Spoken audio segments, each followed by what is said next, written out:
mission of our church is best expressed in the Great Commission and the Great Commandment. We're to raise up disciples who love God and love others. That much will never change.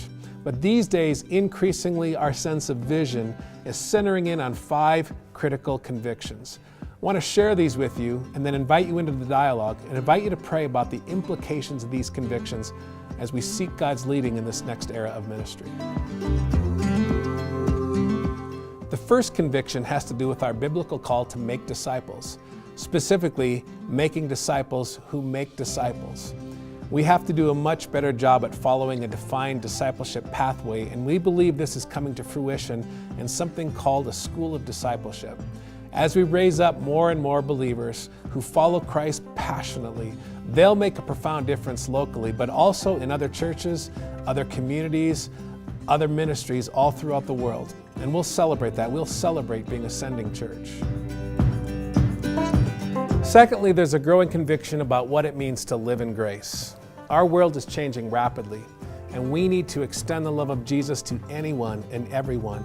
And that means removing barriers which inhibit people from appropriating and hearing the gospel message. We need to be a community of welcome and embrace, where it's possible to belong long before you believe. Third, we must serve our region. Lately, we've started paying attention to where our people live, and we're realizing that they don't just live in Strathcona County, but all over the capital region. And this is one of the convictions that's leading us to believe that we need to take a more active role in the multiplication of churches, church planting, church partnerships, multi-site, coming alongside ailing churches, establishing new beachheads for the gospel. Any one of those are possible.